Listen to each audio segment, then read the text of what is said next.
Bonjour et bienvenue à l'émission J'ai décidé, je m'aime. Une émission qui est consacrée au développement personnel et au bien-être. Alors, le principe est simple. Chaque semaine, nous recevons un praticien en développement personnel qui va vous apporter des conseils, des astuces, des techniques, des compréhensions pour vivre une vie plus épanouissante. Vous pouvez aussi nous envoyer vos suggestions, vos questions à l'adresse suivante hypnosehorizon@gmail.com et ça sera un plaisir de pouvoir traiter des thématiques qui vous intéressent. Alors aujourd'hui, j'ai le plaisir de recevoir Nicolas Chevrier, magnétiseur, maître Reiki et coupeur de feu, qui va nous parler de l'énergie. Nicolas, bonjour. Bonjour Davina. Alors la première question, qu'est-ce qui fait que nous avons l'impression par moment d'avoir une baisse d'énergie ? Alors avant tout Davina, merci de m'accueillir sur le plateau de Télécréole pour cette démarche bienveillante de votre part. Alors l'énergie, elle est avant tout environnante. C'est-à-dire que actuellement, et c'est un principe de physique quantique, je suis en train de porter une énergie vers toi. Je suis en train de porter des vibrations. Et à l'inverse, tu m'en amènes tout autant. Donc l'énergie, elle est environnante, elle est ambiante. Et cette énergie, il peut y avoir des facteurs extérieurs qui peuvent amener à la parasiter. Ça peut être l'exemple d'une personne, disons, vampirisante ou énergivore dans l'aura. J'ai passé un moment avec cette personne, je me sens fatigué. C'est généralement du vécu par bon nombre de personnes, mais ça peut être également une influence extérieure liée au lieu. Ça peut être une forme, on dit, de pollution électromagnétique quand nous sommes dans un environnement où il y a beaucoup d'écrans, également de boîtiers électroniques, les téléphones aussi qui peuvent en fait nous parasiter. Ce sont des influences extérieures, mais au-delà de tout ça, dans notre cheminement, il y a aussi des mécanismes qui peuvent diminuer en fait ce bien-être, qui sont propres à l'être humain et qui peuvent amener à descendre son taux vibratoire. Est-ce qu'on emmagasine en fait au quotidien ces énergies environnantes qui justement nous Alors nous clairement vampirisent ? Davina, si on ne s'occupe pas de soi, on est au bout d'un moment parasité. C'est-à-dire que si on a toujours la tête dans le guidon et qu'on ne se recentre pas à un moment pour soi, il y a un cumul en fait d'énergies négatives qui ne font pas du coup bon ménage avec la vie que nous essayons tous en fait de mener. Justement, comment rebooster notre taux vibratoire ? Comment l'élever ? Alors, le taux vibratoire, avant de l'élever, moi j'aimerais déjà parler un petit peu de ce qui le diminue. C'est-à-dire que le taux vibratoire, c'est quelque chose qu'on va pouvoir mesurer pour un humain, un animal, un végétal, un minéral, mais également un lieu. On le fait au moyen d'un biomètre. Un biomètre, on l'utilise dans le cadre de la radiesthésie avec un pendule et on va pouvoir avoir une valeur en fait, qui va préciser l'énergie en fait, de ce qu'on souhaite mesurer. Donc il y a des choses, clairement, quand je parlais des paramètres intérieurs qui pouvaient nous diminuer, on a avant tout les pensées. Alors les fameuses pensées négatives ou dites de basse vibration qui sont accompagnées d'émotions en fait, qui sont difficiles comme la colère, la peur, la tristesse, le doute, la culpabilité, mais ça peut être également des énergies lourdes avec accoutumance comme l'alcool, le tabac, la drogue, le sucre industriel, le café en grande quantité. Et puis il y a d'autres paramètres qui sont inhérents au siècle où nous sommes incarnés, comme le stress que nous avons tous déjà vécu, mais ça peut être également la nourriture, c'est-à-dire ce qui est enjolivé et qui contient au final peu de valeur nutritive ou énergétique pour l'organisme. Et donc justement, comment rebooster nos taux vibratoires ? Alors comment augmenter ce taux vibratoire ? Ça passe avant tout par le moment présent. C'est la pleine conscience du moment présent. Nous sommes souvent tiraillés avec des cordes énergétiques qui appartiennent au passé, qui n'ont plus lieu d'être. Et puis de l'autre côté, on a une partie de nous qui s'inquiète pour des amers lendemains qui ne sont pas encore arrivés et pour lesquels, au final, nous n'avons aucune prise. Le premier ancrage, la première élévation du taux vibratoire va venir avec la pleine conscience du moment présent. En parallèle, il y a bien sûr dans la matière la possibilité d'avoir des pratiques qui élèvent le taux vibratoire. Je dis souvent à mes patients, aujourd'hui je suis là, j'ai la mission de contribuer à élever ton taux vibratoire. En revanche, tu en as la responsabilité en sortant du cabinet pour le stabiliser et pourquoi pas l'augmenter.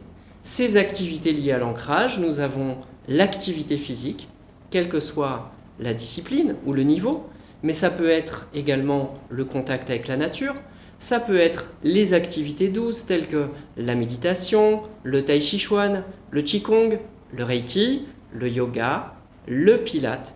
Et on a souvent tendance à l'oublier, Davina, ça peut être tout ce qui a trait à la créativité. Nous avons tous des dons spirituels et des dons créatifs en sommeil. À nous d'aller les chercher, à nous de creuser pour les mettre à notre avantage. Ça peut être la musique, ça peut être la danse, ça peut être le chant, ça peut être l'écriture, ça peut être la peinture, la sculpture, la pyrogravure, ou comme nous sommes en train de le vivre, avec l'aspect de la vidéo et de la photo. Très bien.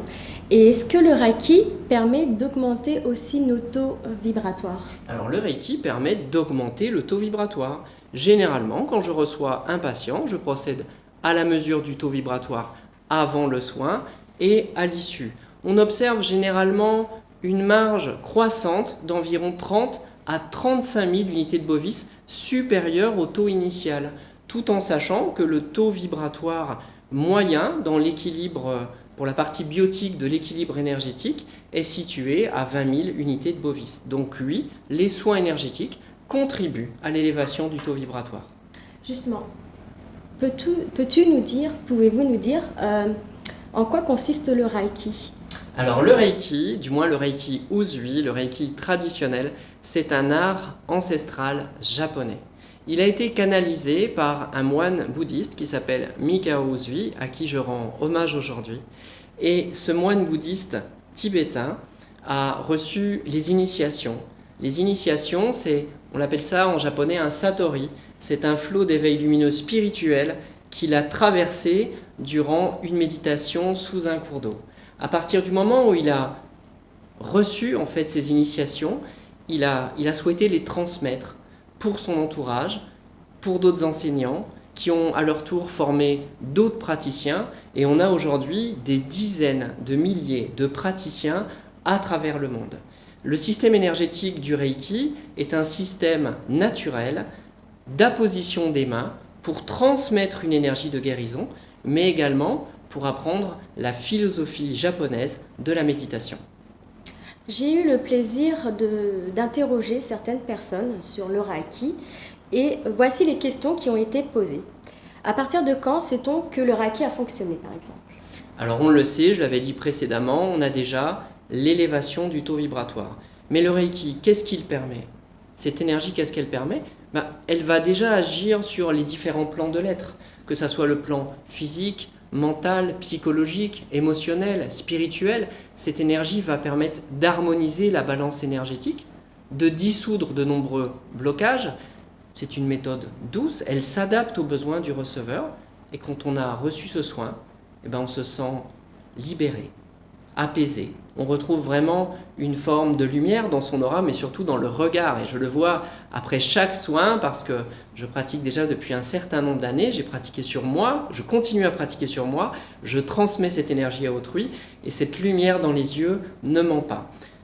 Le Reiki va permettre une recharge énergétique. Elle va permettre de pacifier les mémoires du corps, de libérer des tensions. Elle va permettre également de délier tout nœud énergétique et donc d'harmoniser nos centres d'énergie que nous appelons communément les chakras. Est-ce qu'il y a une technique en particulier qui permet d'aller bien au quotidien?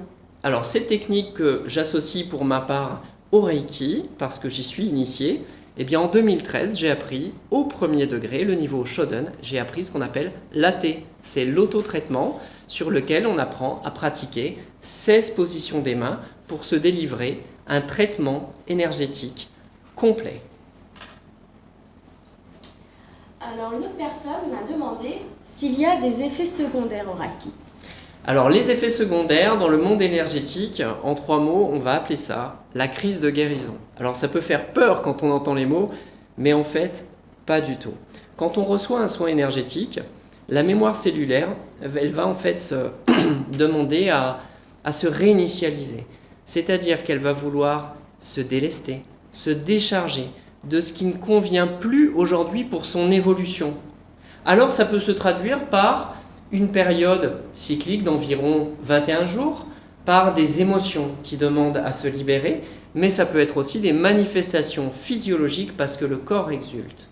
Les manifestations physiologiques, ça peut être des maux de tête, un petit dérangement intestinal, un décalage du cycle menstruel chez la femme, un état de fatigue passager, voire un problème avec des nuits, on va dire des nuits un petit peu plus agitées que d'habitude. Mais dans tous les cas, le praticien Reiki rassure, donne des conseils aux receveurs pour limiter l'apparition de cette crise de guérison qui n'est pas systématique. Alors Nicolas, je vous remercie d'être venu assister à l'émission. Pour toutes questions, suggestions, vous pouvez les envoyer à hypnosehorizon@gmail.com. Quant à moi, je vous dis à très bientôt pour une nouvelle édition.